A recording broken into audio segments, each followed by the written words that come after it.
How's it going, everybody?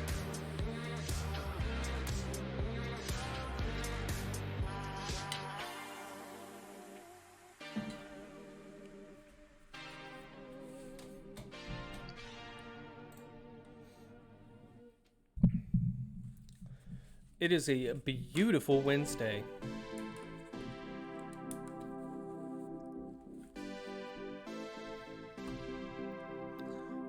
Because the sun is shining. Yes, it is.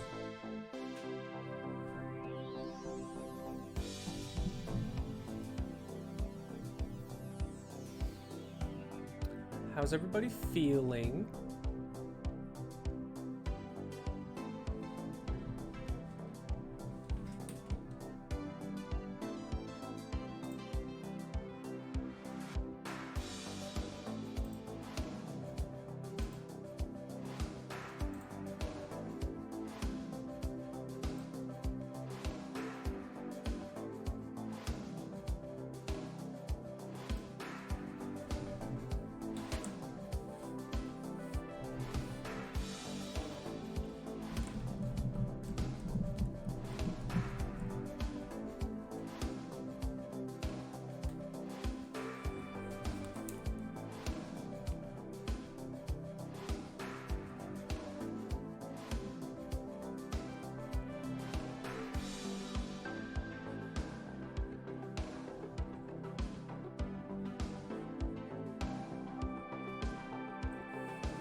All right, let's get started, shall we?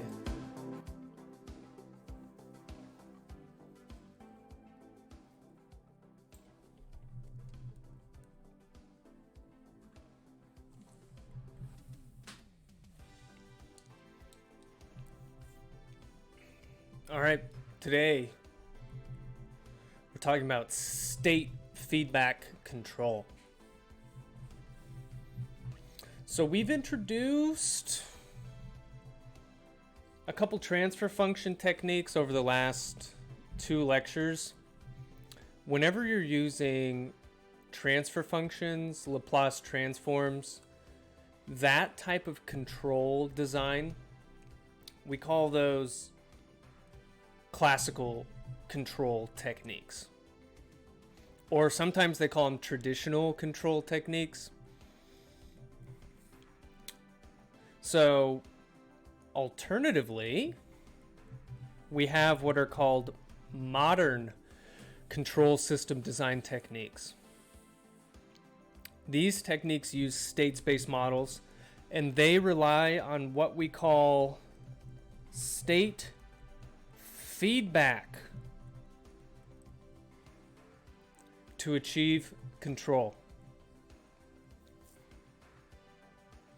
What is state feedback? Okay, let's break it down. We're going to start with our state dynamics equations, which you guys are familiar with, and we'll do linear state dynamics.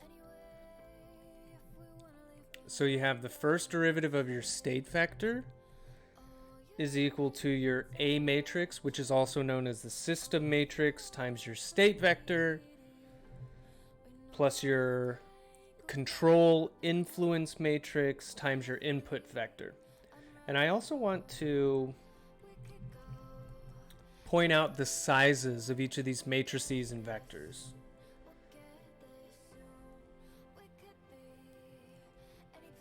Okay, yeah, the A matrix is n by n by 1 state vector.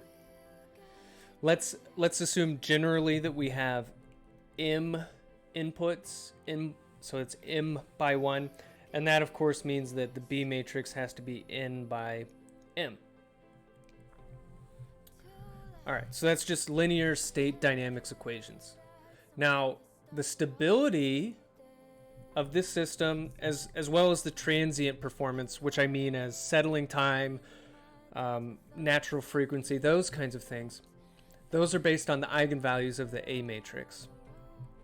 So another name for these eigenvalues in terms of control systems, these are our open loop poles. So when we were using transfer function techniques, the open loop poles are the roots of the characteristic equation of your system before you start adding any feedback to the system. So there's no measurements that are monitoring the dynamics of the system. So you can do the same thing with state space, and if you just have your state dynamics equations, if you get the eigenvalues of that A matrix, those are the same as the roots of the characteristic equation. And in a controls context, we can also call those the open loop poles. Okay, so let's say we want to add some feedback. What does that look like in a state space system? Well, it works this way. You define the input vector like this. You say U, our input vector, is equal to this matrix K times our state vector. Actually, we put a negative sign out in front of it. That's for negative feedback. So I want to define the size of these. So our inputs, we said it's m by 1 if we happen to have m inputs. Like on an aircraft, you could have the deflection of the rudder as one of your inputs, the deflection of the elevator as another input, the thrust as another input. So you could have many inputs. And if you have in states, the way to make this matrix equation have consistent dimensions on the left and right hand side of the equation, what dimension does the K matrix have to be? Are you guys awake out there?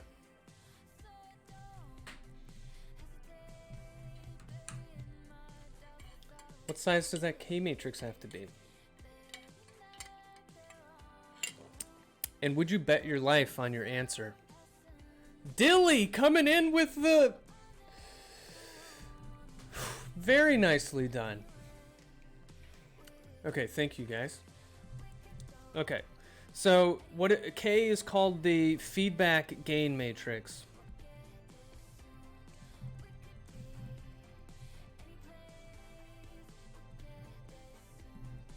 Life is on the line for this one.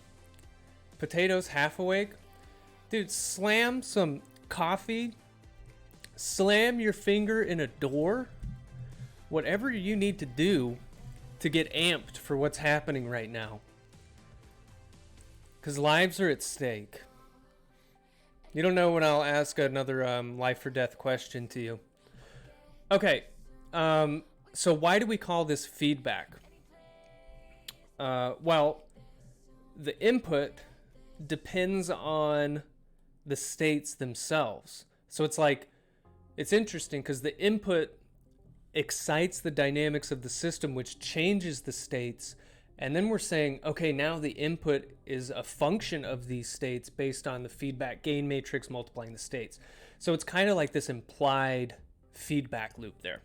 Okay. So consider what happens to the feedback dynamics here, or the system dynamics, when we substitute in that input. So x dot is ax plus bu, but now u is equal to minus kx.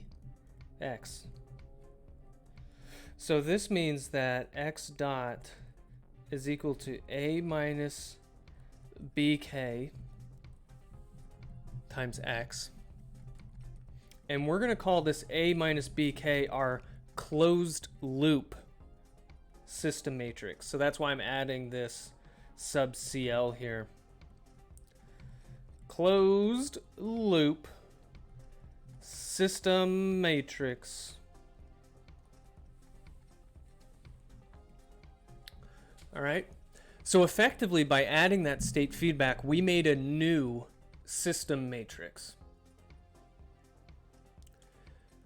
So the eigenvalues of this closed loop system matrix, we call these the closed loop eigenvalues, or equivalently, the closed loop poles. So the whole thing about state feedback is, as control system designers, we have to carefully define that gain matrix, and by doing that, we can place the closed loop poles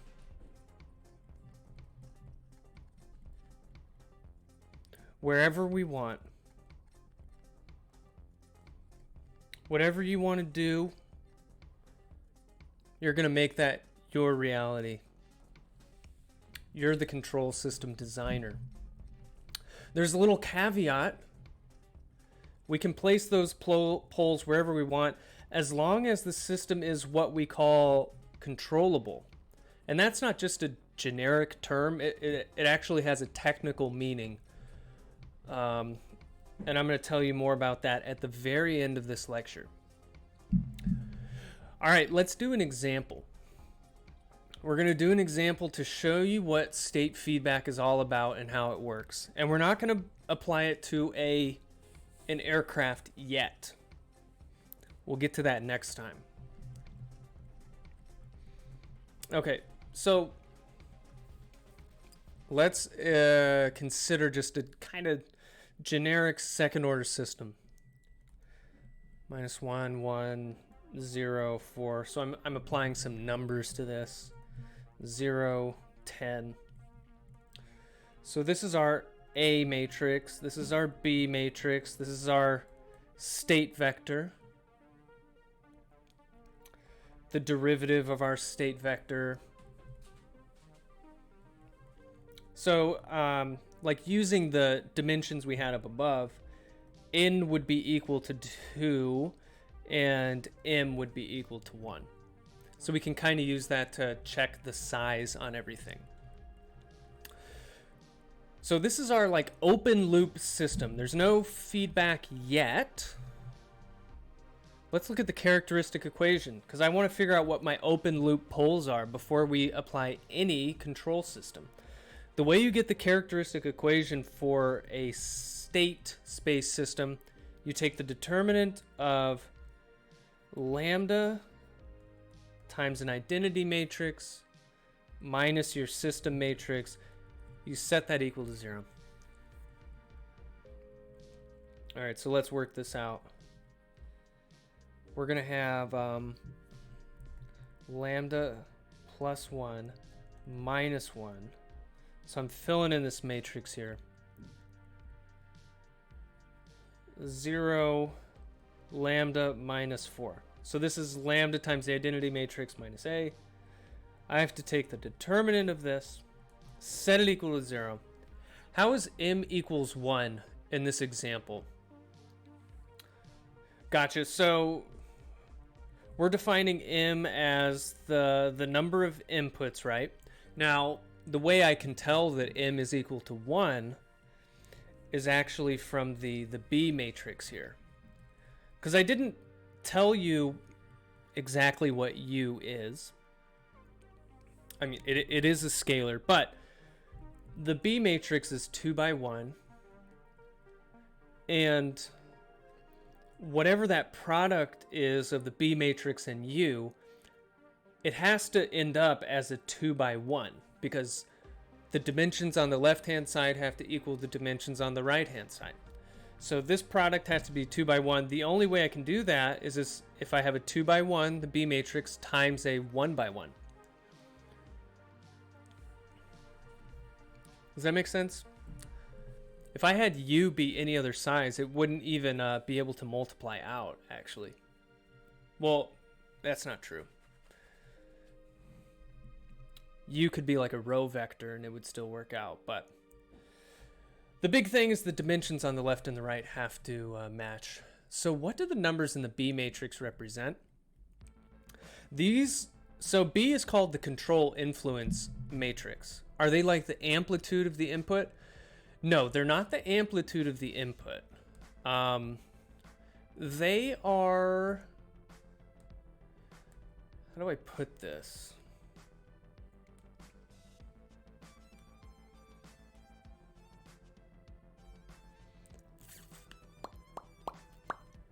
Wait, let's think of a really quick example. Okay, spring mass system, okay? Let's not even throw a damper on there. You got a mass, you got a spring, and you know, the farther you stretch this, it creates more force. Let's put an input on this, which is let's say it's just like a force on the block, so it's like you're pulling the block. So if we use Newton's laws on this, right, you're going to have the mass times the acceleration is going to equal the sum of forces, which will be this force that you're applying minus the resistance from the spring. No damper? This man is off the walls. I know. I can't be stopped. Okay, so what I want to do is put this in state space form real quick and get our B matrix so that we can like think about it. Okay. So this is my acceleration. So let's define our states here. Let's say like x1 is the position, x2 is the velocity. And if we put this in state space form, we're going to have x1 dot, x2 dot is going to be, what is it going to be? It's going to be 0, 1, minus k over m 0, x1, x2, and we're going to have a B matrix, plus 0, 1 over m times u. So that's the entry of the B matrix, right?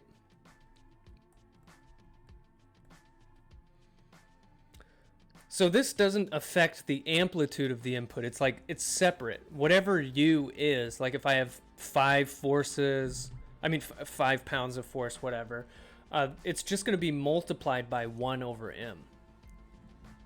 I guess it's like a conversion factor in a way, because what do I have on the left-hand side over here? I have x2 dot, where x2 dot is an acceleration.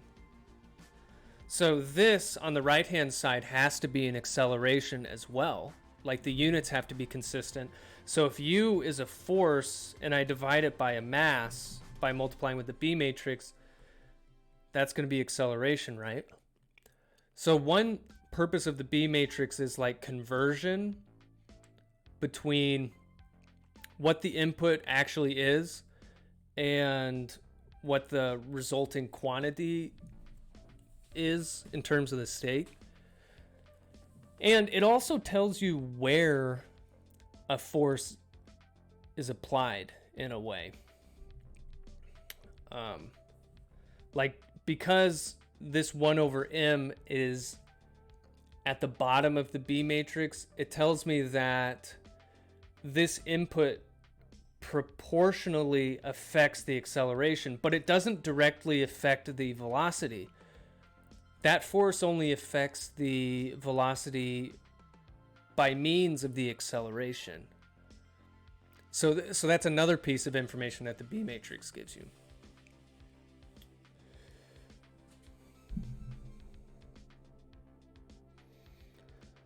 There's a lot to unpack there. But yeah, think about the B matrix as the interface between your inputs and your states. It's kind of... All right. Let's get this characteristic equation.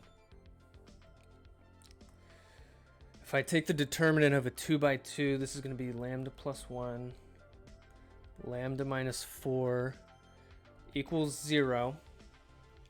So I got lambda squared minus 3 lambda minus 4 equals 0. That's my characteristic equation. Now the roots, we'll just quickly throw a quadratic formula on here. You're going to get 2 roots. You're going to get 3 halves plus or minus 5 over 2. So you get one root that is 4 and one root that is minus 1. Okay, here's the next life or death situation. Is this system stable or unstable? If you get this wrong, you have to promise to slam your finger in a door. Okay, unstable. Good, good, good. Because this root has a positive real part. If any root in a system has a positive real part, the whole system is unstable. I don't care if it has 100 roots and only one of them is unstable. That 1 out of 100 roots makes the whole system unstable. That's the truth. Okay, so let's design a state feedback system so that it's stable. Now, when you design a state feedback controller, one of the burdens of this design process is you have to choose where every single closed loop pole is going to be. Like when we were doing our transfer function techniques, we didn't get to do too many, right? But often those methods only let you choose a couple of your closed loop poles. And the rest of them kind of like fall out of the process, and hopefully the rest are also stable. And often you have to like iterate on your design to dial everything in. With state space methods, you can pick all of those poles up front. But if you have a big system with many, many roots, often it's like, well, what should I choose those roots to be? That's kind of daunting. Okay, what I want to do, well, we only have to choose 2 in this case. I'm going to pick roots that have a damping ratio of 0.5912. I know this looks a little random, but I picked it for a reason. 555. So it has this natural frequency as well. Now, if I have 2 roots with this damping ratio and this natural frequency, my lambda closed loop, so these are my desired closed loop poles for my system.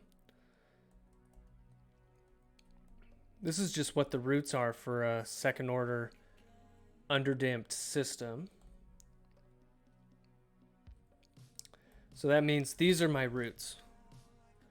Minus 1.333 plus or minus 1.8192i.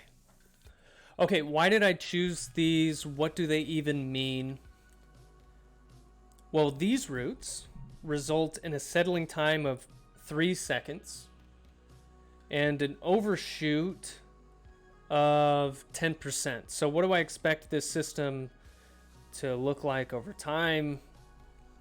If I do an initial condition response, maybe starting up here, the system's going to go down and go past the 0 line like just a little bit, like 10%.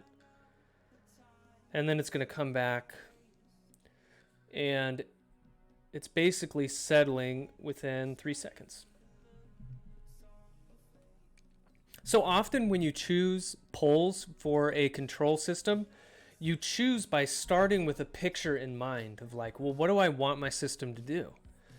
And so that's what I decided. I was like, well, our system was unstable. Maybe I'll have it settle in 3 seconds and I'll have it 10% overshoot. And this performance is going to vary by application. And you should pick something reasonable. So like for flight dynamics, if I'm talking about a Boeing 747, well, I know like typically the fugoid mode settles out in like 2 minutes. The short period mode settles out in like 10 seconds. So maybe I'll pick, I'd rather have my short period settle in 3 seconds. And my fugoid settle in half a minute. I don't know. But you pick a time scale that's like reasonable for the application. Okay. So we're going to define a feedback system with the goal of achieving those closed loop poles that I just defined. So we have, let's write this out. We know that this K matrix should be M by N. which in this case, it's 1 by 2. So I'm just going to call these K1 and K2. And it's multiplying our states, right? So let's plug this into our system. This is our original system. And so we have A times our X. That's going to be our B matrix, which was, okay, minus 0 times 0 and 10. That's our B matrix. Times U.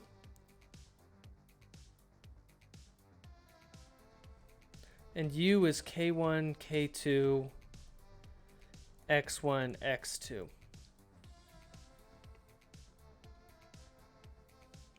There we go.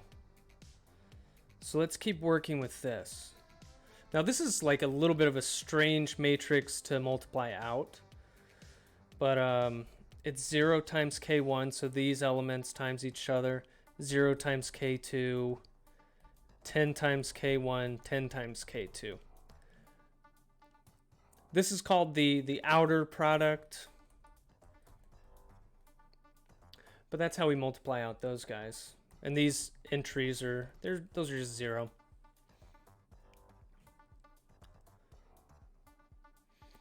Okay, and so because these two terms have our states in common, we can just combine everything. So I'm going to subtract these two. I'm going to combine it. I'm going to have minus 1 and 1. I'm going to have 0 minus 10k1, and then 4 minus 10k2. And this, we'll call it our closed loop A matrix. How did it happen? Because I defined my input to be a function of the states.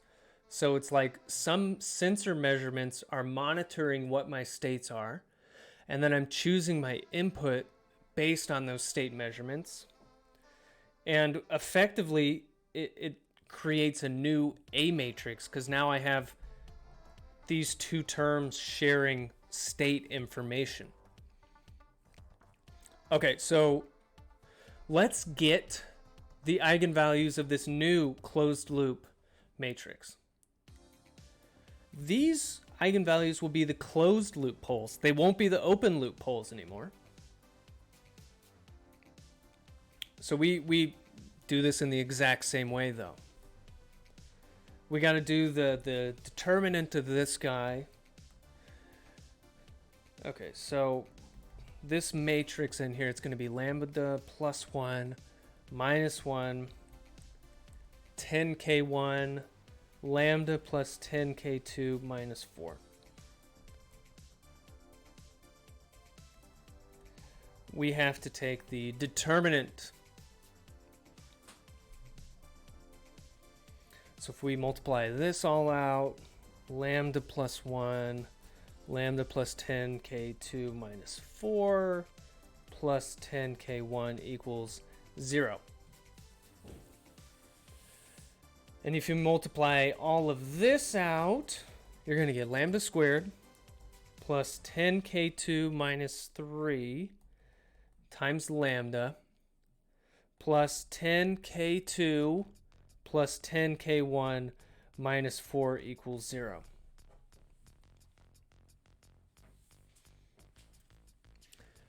Now here's the cool thing. I guess it's kind of obvious though. Our characteristic equation is now a function of k1 and k2, the entries of the feedback gain matrix. So that means we can choose k1 and k2 so that the roots of this characteristic equation are whatever we want them to be. So I already chose what I want the roots to be up above. So I'm going to choose k1 and k2 to give me the roots that I want. Because what I want is the most important thing in the world. Okay, so the characteristic equation for the poles that we chose up above. It's lambda squared plus 2 zeta omega n lambda plus omega n squared. That's equaling 0. This is just a standard second order form of the characteristic equation. If I plug in those numbers that I chose up above, that give me a settling time of 3 seconds, an overshoot of 10%, this is what you get.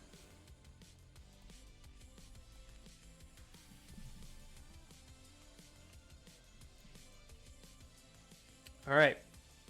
So I'm going to use this to solve for K1 and K2 because our characteristic equation with the gains, the feedback gains, it was this. I'm just pulling this from up above. So this is our characteristic equation. I'm going to set this equal to the desired characteristic equation. So does that make sense? I built this characteristic equation out of my head, out of the behavior that I want to have happen. So this is the characteristic equation that I want. If I use state feedback, this is my characteristic equation for my system. So I just want to be able to match these left and right hand sides here. So the way to do that is I set this term in front of lambda equal to that. And I set this term that isn't multiplying lambda equal to that. It gives me two equations. So I have 10 K2 minus 3 is equal to 2.6667. And then I'm going to have 10 K1 plus K2 minus 4 equal to 5.0872. Let's call this equation 1 and equation 2. We got two equations and two unknowns, K1 and K2. So fortunately, equation 1 is easy to solve. It only has K2 as the unknown. So K2 is 2.6667 plus 3 divided by 10, and that's 0.5667. Boom. And then from equation 2, we're going to solve for K1. So K1, what is it? It's going to be 5.0872 plus 4 divided by 10 minus K2. And if you plug in the K2 that we just solved for, you get 0.3420. Wham! So this gives us our feedback gain matrix. So K is K1, K2, so it's 0.5667. Oh wait, I switched these. 0.3420, 0.5667.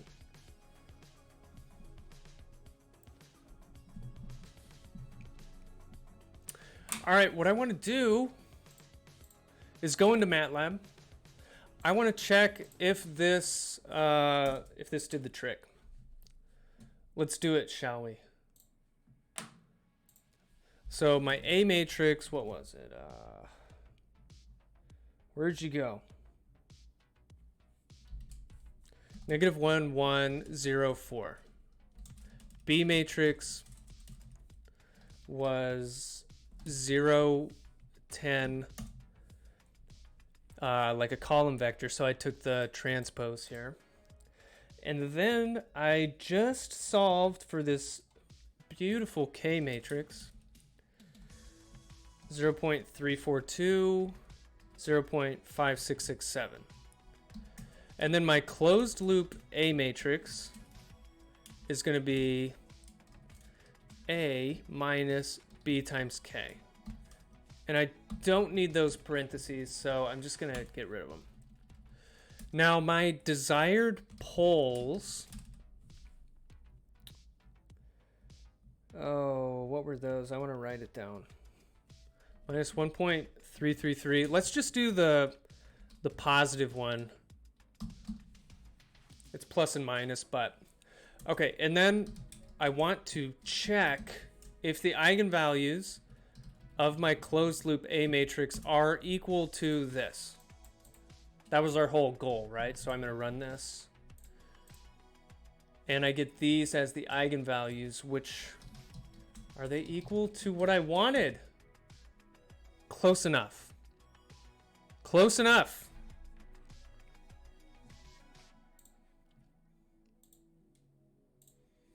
So here we go. Our closed loop A matrix. Let me just give you those numbers. It's minus 1, 1, minus 3.420, minus 1.667. And if you do the characteristic equation, you solve for the closed loop roots, you're going to find that they're equal to this.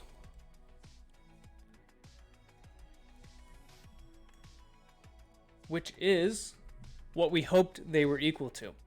So effectively, I've modified the closed loop dynamics of this system. The system is no longer unstable because my input is being a function of the states, and it's working on the system in such a way that it behaves exactly like I want to. Okay, now I want to show you a very cool way to solve for the feedback gain matrix. So what we did here, we matched up characteristic equations and we kind of solved for K1 and K2 by hand. But there's kind of this automated way of doing it, but I want to show you how it works. It's called the Ackermann Formula.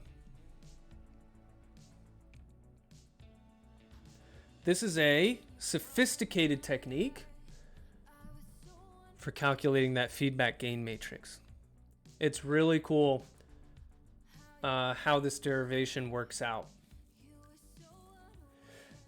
Where does the Ackermann formula come from? It flows from Kaylee-Hamilton theorem, which sounds like a sophisticated, pretentious theorem, but it might be the most simple theorem there is. Now, it can't be the most simple, but it's pretty straightforward. So it states that a matrix satisfies its own characteristic equation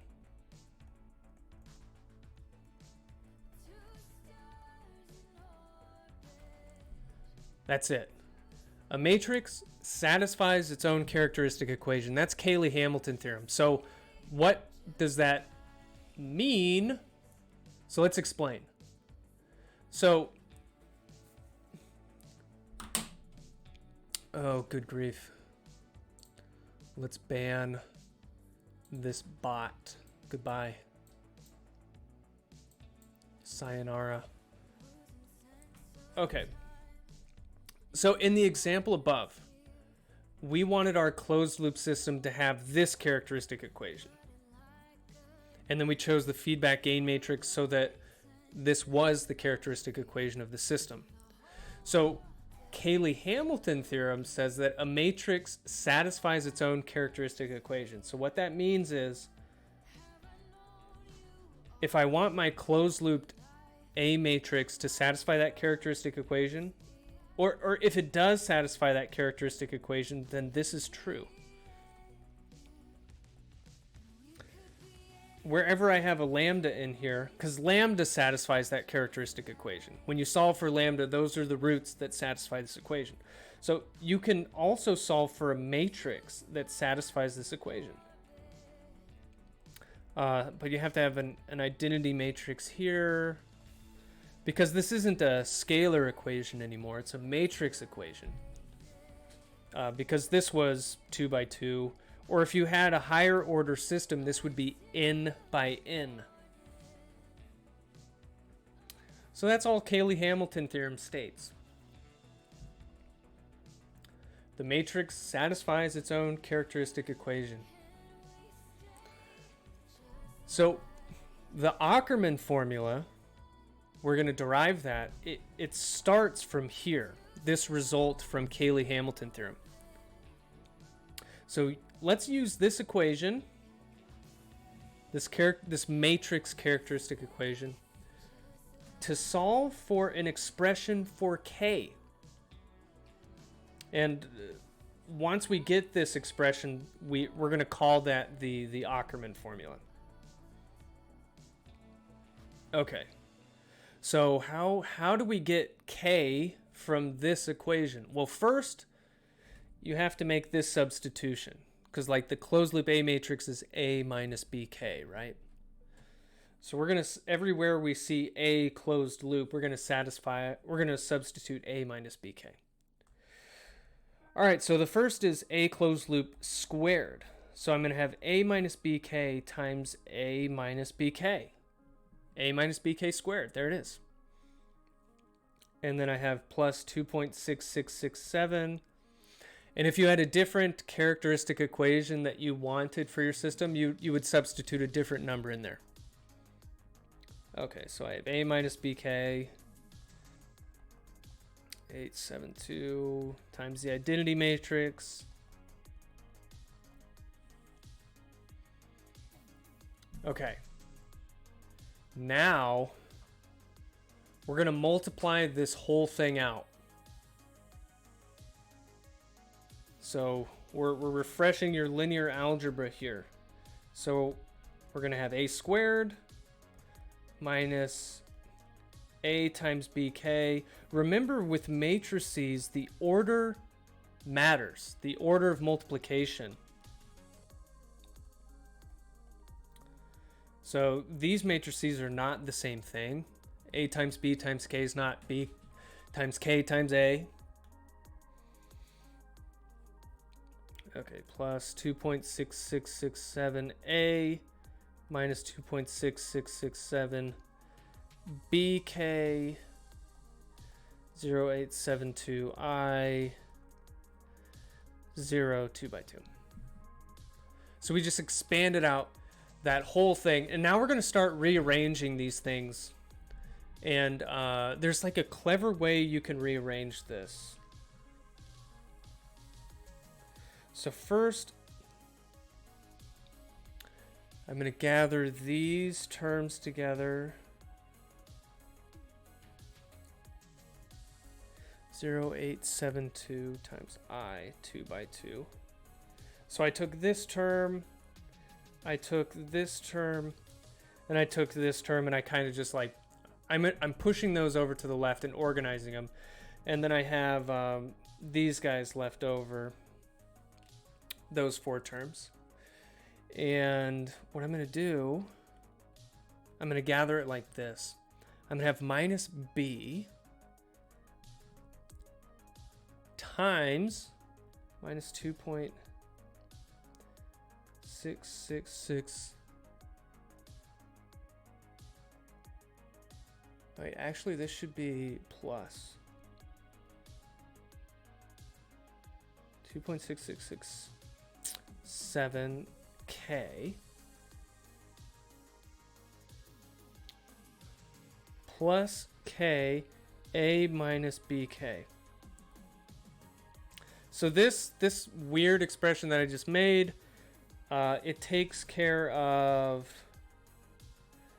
this guy. That's the first one. And then B times K times A minus B times K times A is right there. And then it also gets BK BK. That's this times this stuff. So we still have this term left over, minus ABK. Okay, so you might be asking, why the heck are you arranging this way? Just Just be patient. You're going to see. Okay.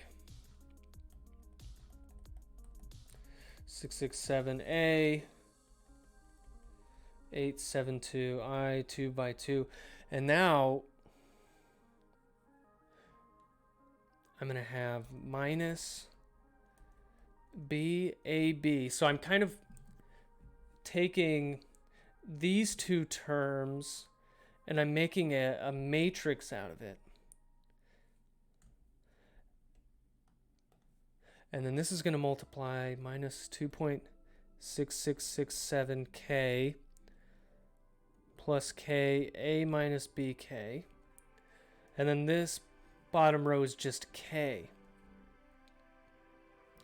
And this is equal to 0, 2 by 2.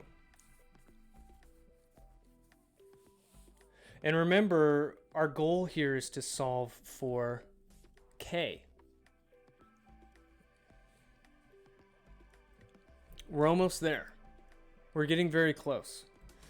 The first step is we're going to solve for this overall matrix right here, of which K is a part of that matrix, okay? So minus 2.6667K plus K A minus BK. K. So this by itself, first, if I brought it over to the right-hand side, that's why it has a positive sign out in front. And then to get rid of this, I have to multiply by the inverse. And that's going to be multiplied with this like characteristic equation stuff.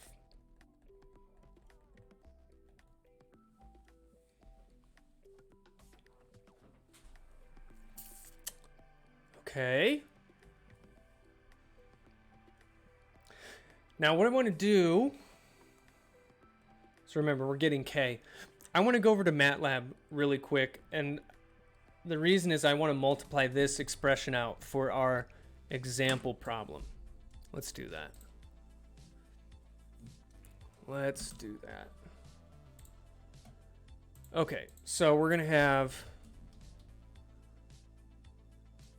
the inverse of this matrix, B, A times B, times A squared plus 2.6667 times A plus the identity matrix, which is funnily enough, I, and it's size 2, and then I do this. And remember, back over here, the K matrix should be at the bottom of this matrix that we calculate, because these left and right hand sides are equal. All right, I'm calculating this. And this is what we get. Wait.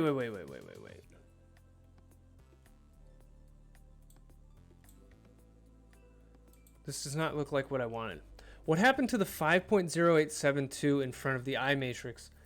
Dilly, you just saved my life.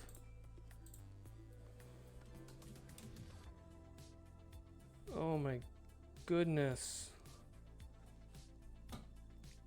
Okay, first we're gonna put it here. And then we're gonna go back to the notes because I totally forgot about it and Dilly saved the day. Because we need this. We need this. Okay, let's check this first. Okay, so we're gonna run that.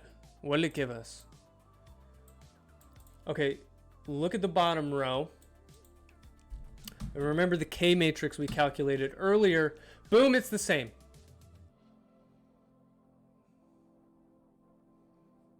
Okay, let's go back to over here first. Let's fix this. Because we had this 5.0872 in front of that. We had it here and we had it here, and then it should be here as well. 5.08722.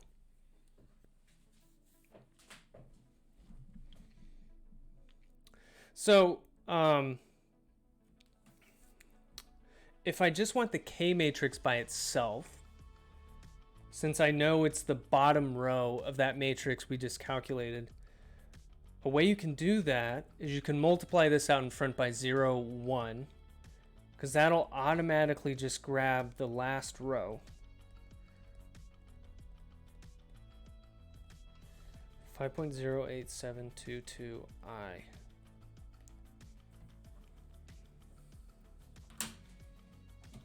So I want to go back to Matlab and try that real quick. So let's say K, and let's call it like Acc, because it's coming from the Ackermann formula. That's what this formula is.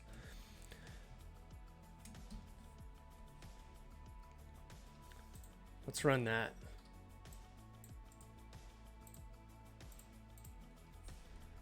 K Acc and K. Okay.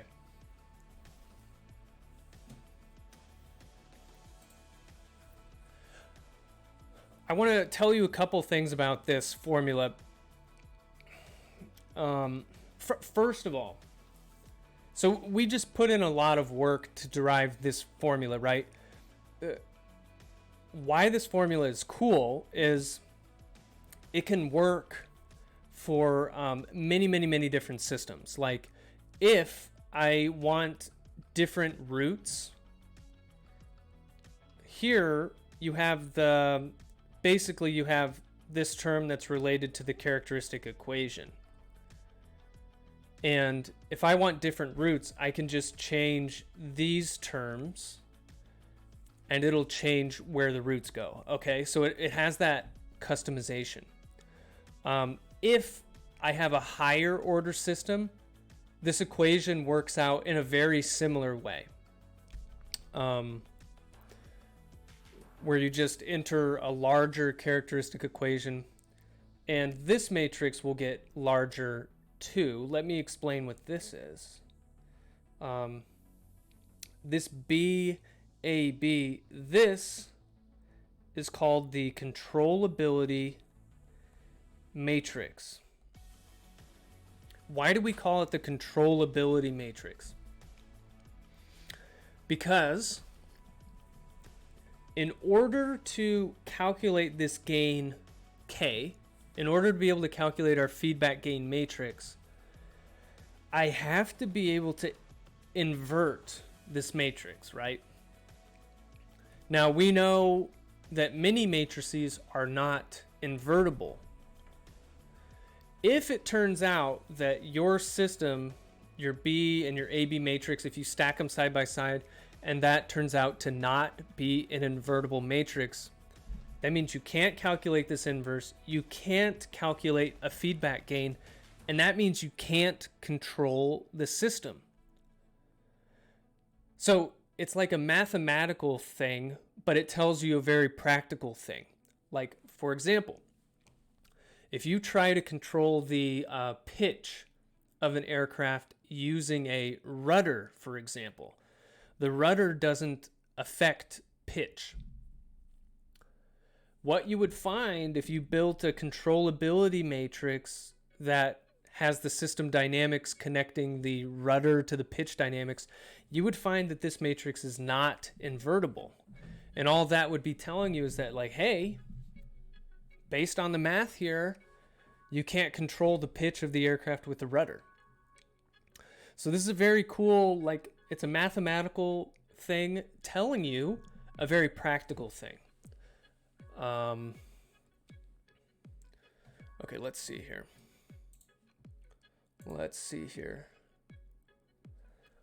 Okay, so I think I wrote this. Oh, I didn't. Okay. So let's make this point.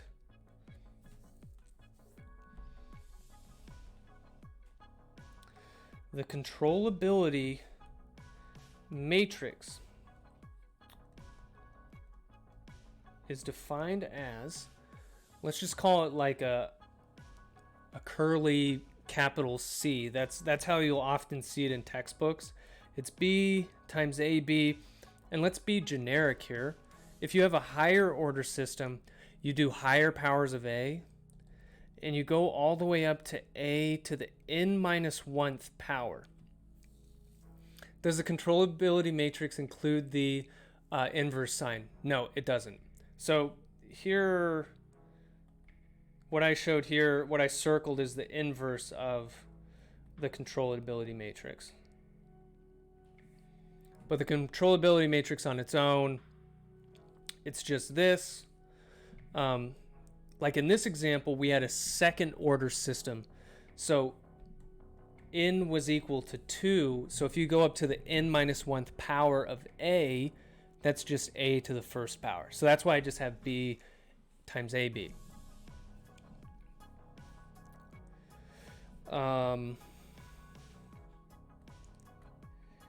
If the inverse does not exist,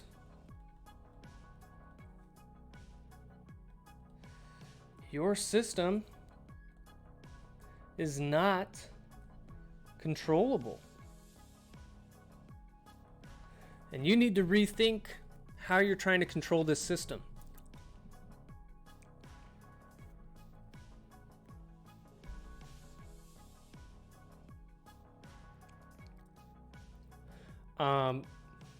And because I didn't explicitly write it here, this expression for the feedback gain is called the Ackermann Formula. And it changes slightly depending on the system. Like this variation of the Ackermann Formula was specific to our example. Let me show you the Ackermann Formula in Matlab because it's actually programmed in automatically. Let's go back to Matlab.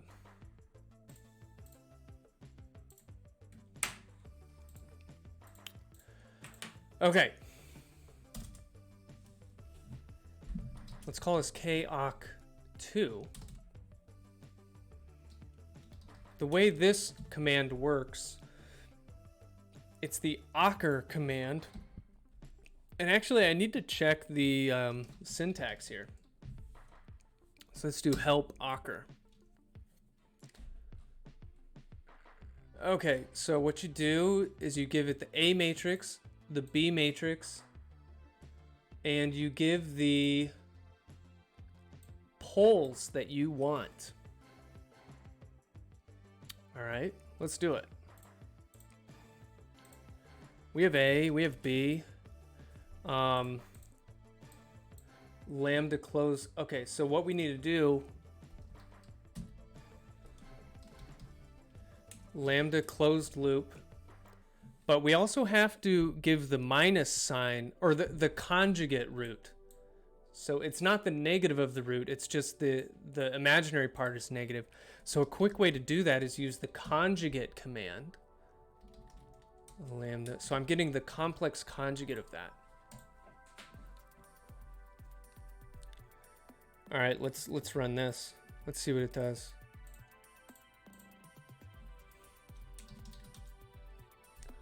It gives us the same thing.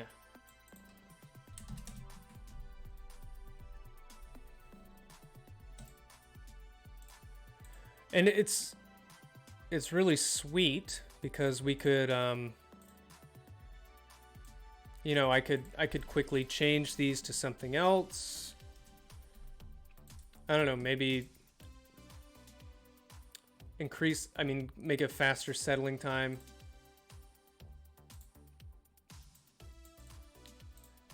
And we have a new feedback gain.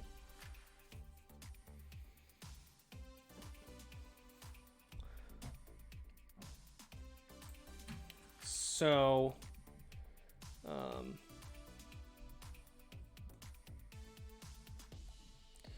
in Matlab, use the Acker command to calculate the feedback gain matrix.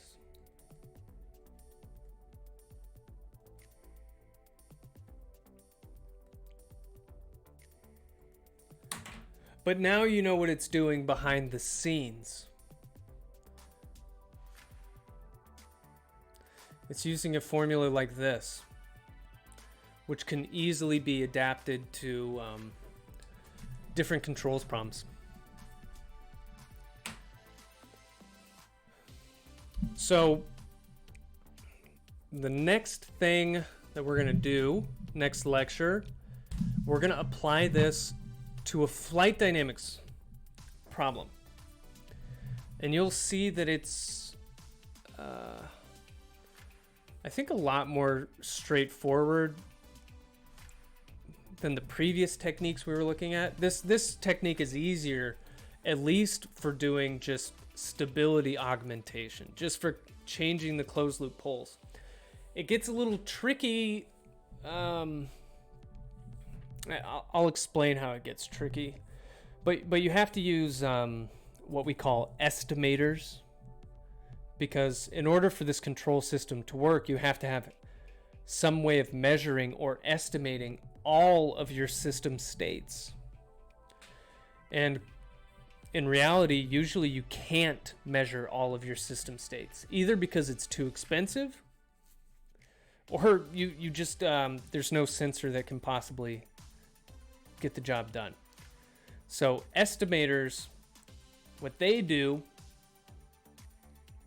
is, like the name implies, they get estimates of the states that you can't directly measure.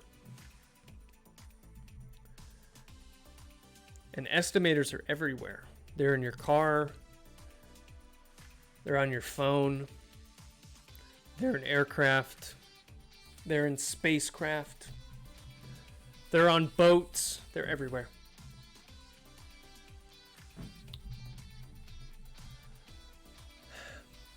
All right, my friends, that's it for today. I hope you enjoyed the this intro to state feedback.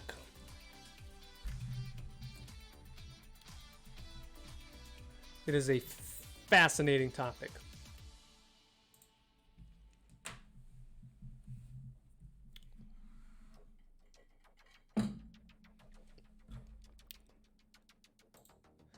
Just fascinating.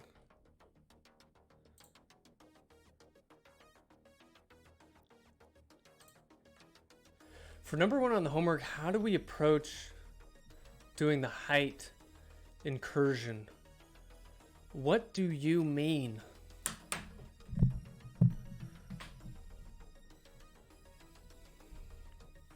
Elaborate. That's a really generic question. Give me something to work with, Dilly.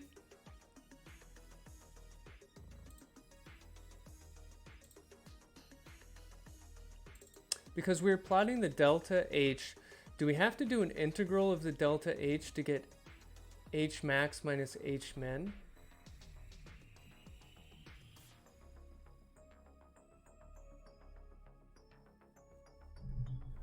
No. So, let's see.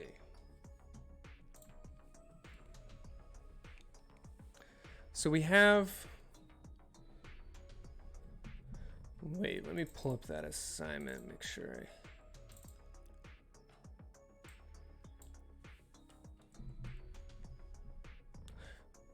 So, okay, you have, in general, the altitude of an aircraft, you could say it's your reference height, whatever that is. I don't think we actually give it in this problem. Oh, it's sea level. Okay. Plus delta H. So delta H is just a deviation from that sea level condition. So when you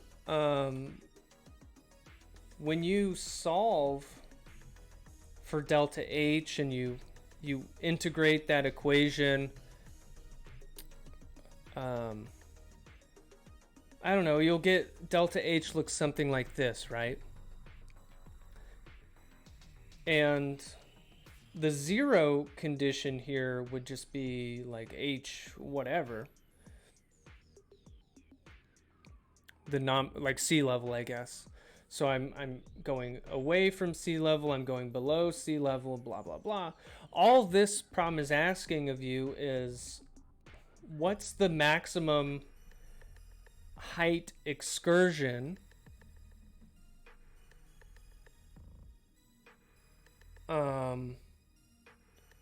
that you get during the maneuver. So it's just looking at the highest point compared to the lowest point, and that's just how much the altitude changed during that response. That's all it's looking for.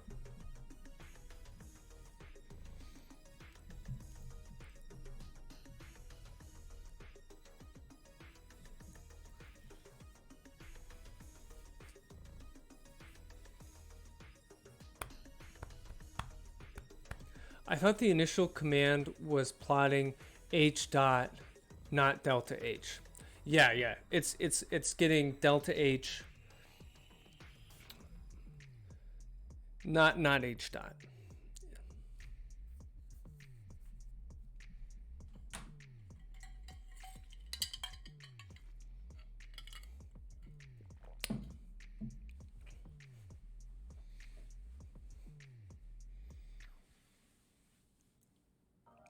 Do you guys have any other homework questions? What questions do you have?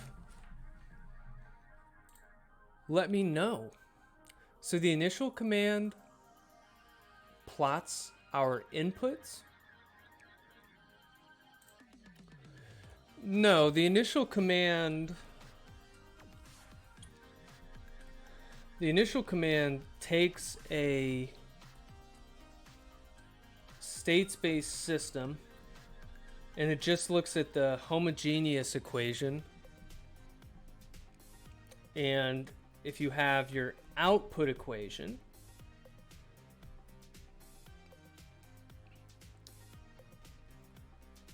so given your initial states, initial solves for your states as a function of time.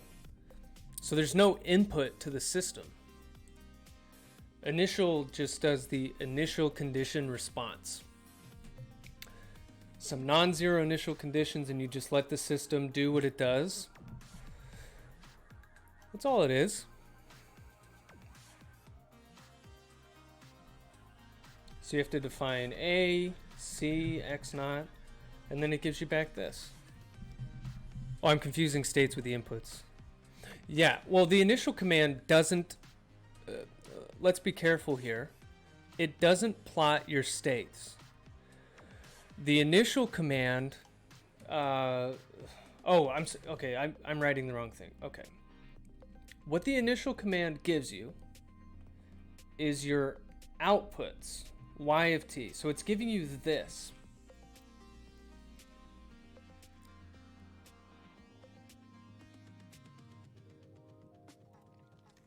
Paige asks, are you able to walk me through question 1, part B a little? I'm not sure how to augment the matrix. Sure. For 3A, can we just do that in Matlab, or do we need to write it all out? Let me see. Compute the 2x2 transfer function matrix.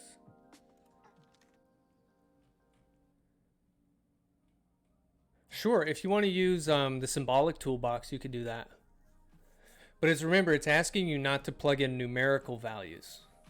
So it's asking you for like the actual expression. So if you use symbolic toolbox in terms of variables, sure. I don't see a problem with that. So Dilly, coming back to you first. Okay, use Sims. Okay, that's totally cool. That's totally cool. If you want to get back the states,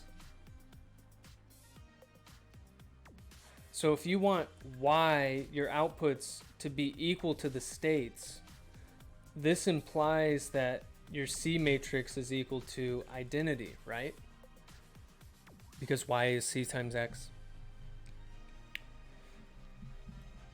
Some people have emailed me because they're using the initial command, except they're using some like modal coordinate stuff, and it's like, no, don't do that. You're overthinking it. For 3B on the homework, it's not immediately apparent to me how to identify which two elements of GS are the ones we are looking for. Okay, gotcha. Wait, okay, Jordy, I'll come back to you.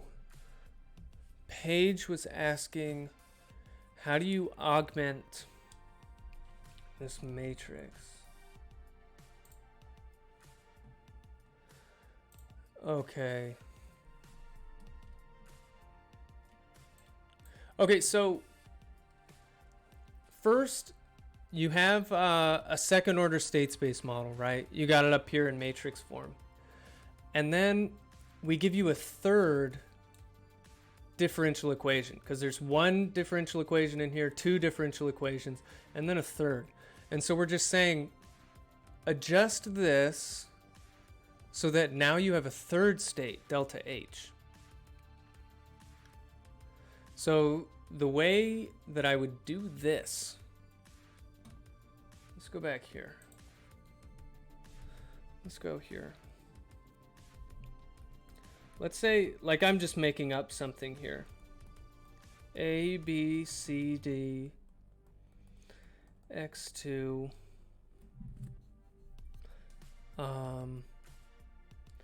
What if I give you a third equation and it's like X3 is equal to E times X2 plus F times X1 or something. So what we want to do is I want to incorporate this into that matrix model. So the first thing I would do is I would put everything, I would expand everything out. So first, this is what I would do. From the matrix equation, you could say x1 dot is A times x1 plus B times x2. You could have x2 dot is C times x1 plus D times x2. And then you just have this third one, which is E times x2 plus F times x1. And then, now that they're all just, you know, first order equations, take these and then put them in a state space form. And that'll be easy peasy. That's all it is.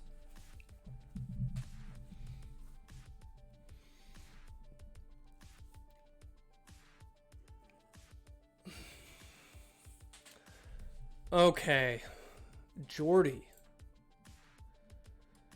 Does that make sense, Paige? Oh, you were you were just overthinking it. Hey, that's all right. That's no problem. Let's see. Jordy. How to identify which two elements of GS are the ones we were looking for?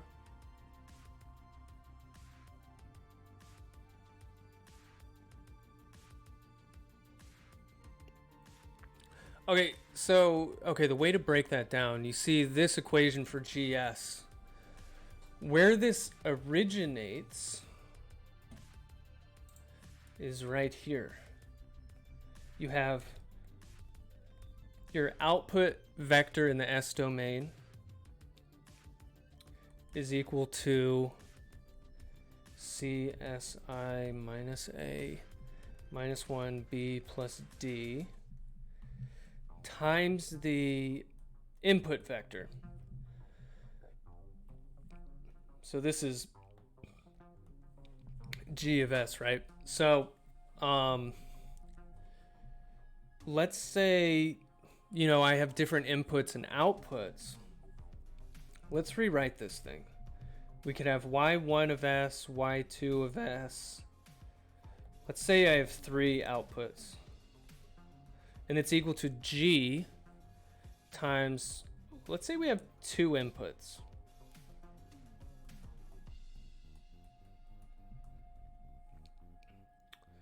All right, so this side is 3 by 1. This side is 2 by 1. So first of all, which size does the G matrix need to be to make this consistent?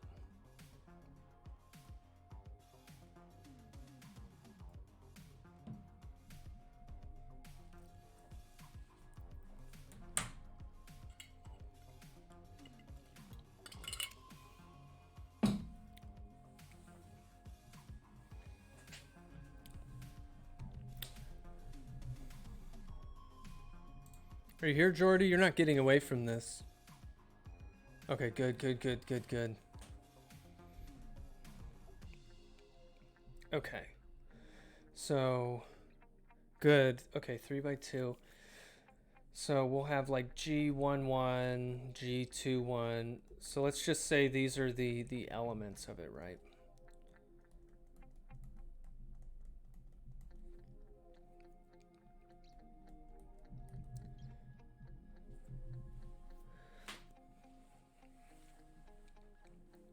So if you were to let's multiply out this first row here. You'd have Y1 of S is G11S times U1S plus G12S times U2S.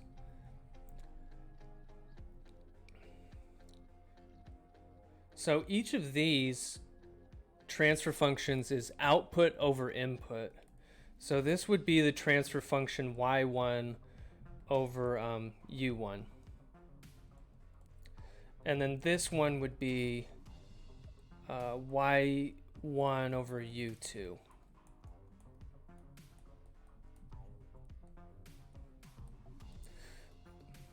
So in this way, when you get your transfer function matrix,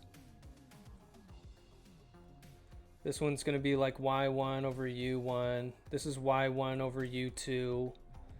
This one's Y2 over U1. Y2 over U2. And so on and so forth.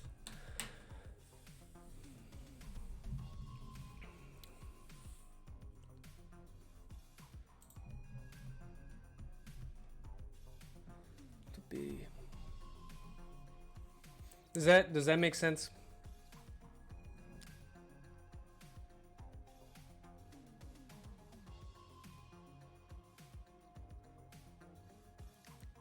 You're very welcome.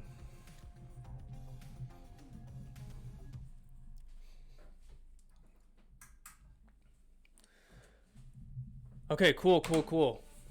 Glad that helped you guys out.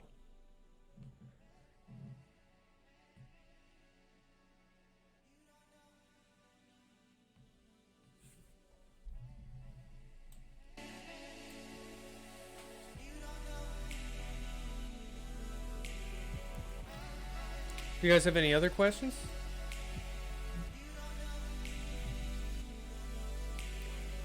So if initial is plotting y of t for number 1, what is y? That would be our outputs, correct? Yeah. Let's see, number 1. Right. So the initial command, it's going to provide outputs, whatever you define those outputs to be. So problem 1 on the homework is asking for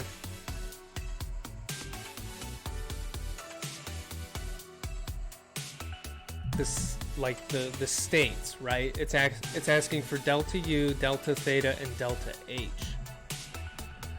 So if you want to use the initial command, and if you know that the initial command gives you outputs, you just have to define your output equation in such a way that it gives you the states.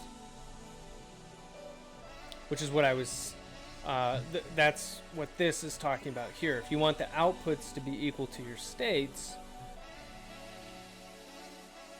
you would need to define your C matrix to be an identity matrix.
How is del U and del theta the outputs? I thought the vector on the left-hand side was usually the outputs.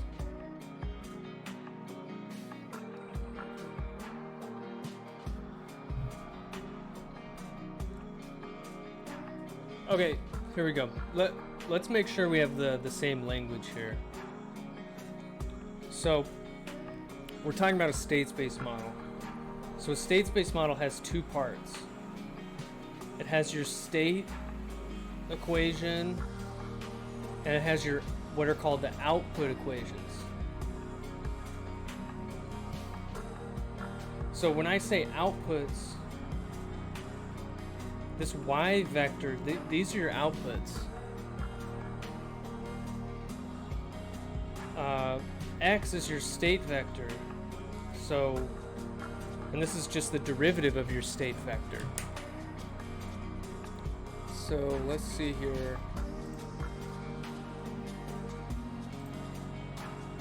So if you're looking at this, this is a state equation. It has the first derivative of your states in A matrix times your state vector, right? So these are states.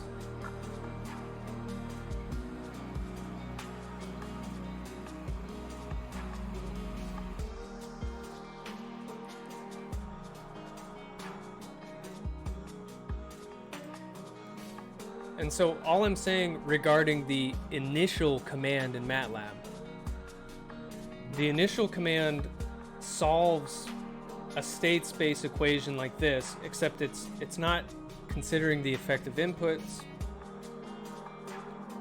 And what does it actually give you at the end? It gives you outputs, which is related to your states by the C matrix.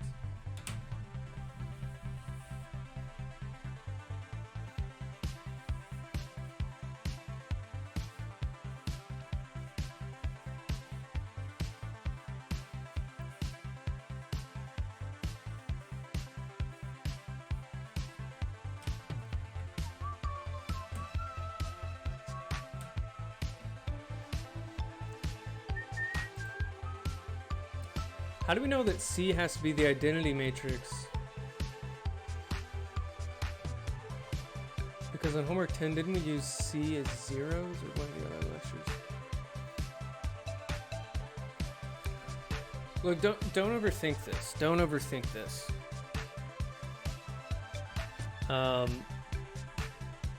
What is the goal of problem 1 on this homework, right? The goal is to get the initial condition response of this system and get back the states. So like, you don't even have to use the initial command to do that. That's just like a tool in Matlab. I mean, you could use ODE 45. Like, all problem 1 is asking you to do is solve an equation like this. Just integrate it. So the problem is as simple as this. Given an equation like this, give me back x of t. Well, these are vectors. So there are many ways that you can do this problem. So if you're going to try to tackle this problem with the initial command, you have to use the initial command in such a way that it gives you back this. So what does the initial command give you? Initial gives you y of t. Okay, y of t is not the same as x of t, right? One is a state vector, one is an output vector. Okay, if this gives me an output vector, is there anything I can do? Well, I know the output vector is related to my state vector in this way. Is there a way to make the output vector equal to the state vector? Oh!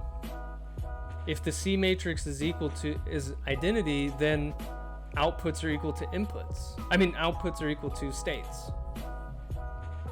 So that's why I'm saying the C matrix is identity.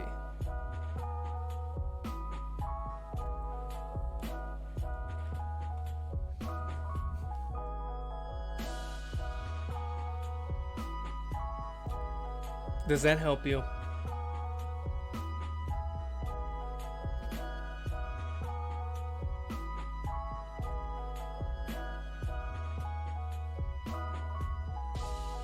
It's not arbitrary. I just explained to you the reason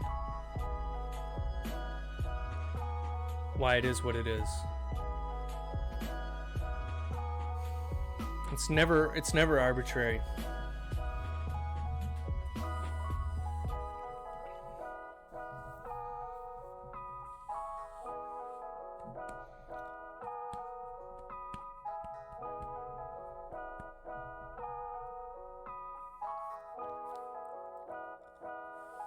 Yeah, it's never arbitrary.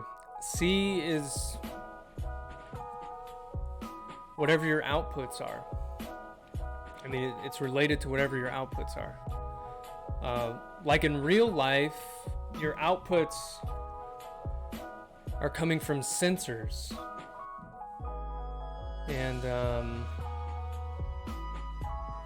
the C matrix would define the relationship between your sensor measurements and the states. If you're using the initial command to tackle this problem, then you're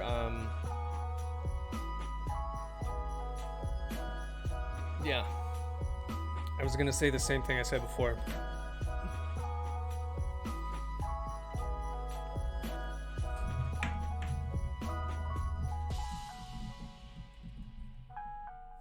Okay, I have to head to office hours for road vehicle dynamics. Hey, you are very welcome, Laskin Bullworm. Great name. Great name. Dilly, adios. Hope you make progress. Oh, yeah. It's no problem. It's matrix math. It's challenging. The more you do it, the more fluent you'll become. It'll be less and less challenging to you the more you do it. So you're on your way. All right, everybody. Great work. See you again very soon.